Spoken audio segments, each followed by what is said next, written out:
یہ جو فیملی ہوتی ہے نا، یہ تسبیح کی طرح ہوتی ہے. اور ہم نے دیکھا ہے کہ یہ جو ہے نا تسبیح کے اوپر والا حصہ، یہ ماں باپ ہوتے ہیں. جب یہ چلے جاتے ہیں نا تو اپنے بھائی بہنوں کو جس طرح تسبیح کے دانے بکھرتے ہیں نا، اس طرح بکھرتے دیکھا ہے.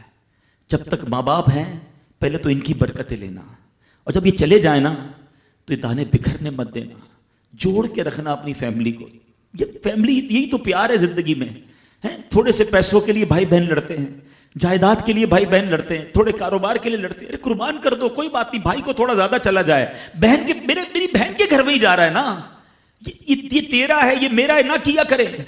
یہ گھر کی محبتیں آپ کو بہت ساری بیماریوں سے بچاتی ہیں. حدیث پاک میں آتا ہے جس کا مضمون ہے جو چاہتا ہے کہ اس کی زندگی میں اضافہ ہو جائے، عمر میں اضافہ ہو جائے، بری موت سے بچے، اسے چاہیے کہ وہ صلہ رحمی کرے. صلہ رحمی کیا ہے؟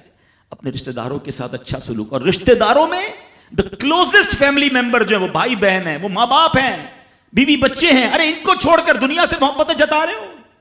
نہیں میرے پیارے اسلامی بھائیوں. تو اپنی بچیوں کے ساتھ اور اپنی بہنوں کے ساتھ بالخصوص اچھا سلوک کرنا. خوش نصیب ہے وہ بھائی جو بہنوں کا مان ہے، خوش نصیب ہے وہ جو والد جو اپنی بچیوں کے ساتھ اچھا برتاؤ کرتا ہے. بہنوں کی دعائیں بھائی کو بہت اوپر لے جاتی ہیں. خوش نصیب ہے وہ بھائی. اچھا ہمارے ایک اور نظام پتہ ہے کیا ہے کہ جب تک ماں باپ کے ساتھ رہ رہے ہیں تو چلے بھائی بہنوں میں پیار ہے. اب بھائی بہنوں میں شادی ہو گئی، سب کی شادیاں ہو گئیں اور ماں باپ چلے گئے، تو اب نارملی لوگ اپنی بہنوں کو اگنور کرتے ہیں. اب یار میں تو اپنی بیوی کو دیکھوں گا، اپنے بچوں کو دیکھوں گا، اپنی کمائی کو دیکھوں گا. نہیں، اب بھائی کا کام ہے کہ وہ والد کا کردار ادا کرے. بہنوں کو یہ احساس دلائے کہ تمہارے ماں باپ چلے گئے ہیں مگر تمہارے بھائی زندہ ہیں، ہر مشکل میں تمہارے بھائی تمہارے ساتھ کھڑے ہوں گے.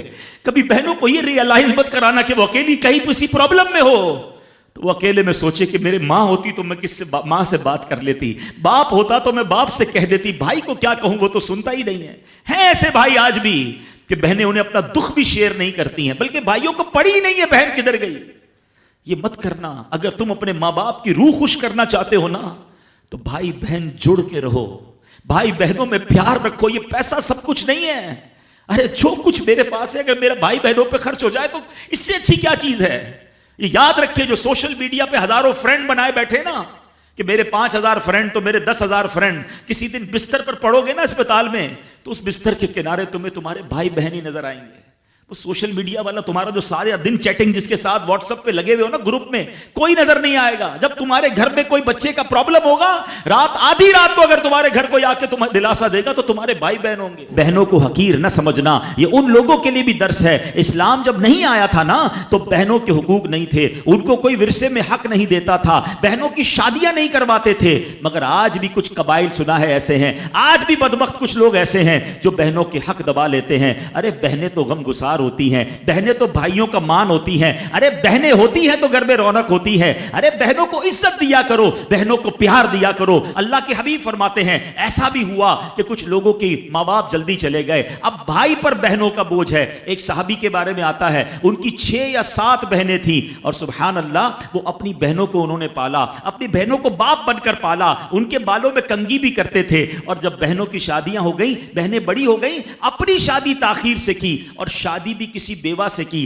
پوچھا گیا کہ کیوں بیوہ سے شادی کی؟ کہا میری بہنوں کو ایک ماں کی حاجت تھی، میں کوئی جوان لڑکی لے آتا تو بہنوں کا کیا ہوتا. اللہ اکبر. یہ صحابہ کا انداز. اور آج جو بہنوں کا حق دباتے ہیں، آج جو بہنوں کو ذلیل کرتے ہیں، نہ کرنا. ہمارا اسلام بہنوں سے محبت کا درس دیتا ہے.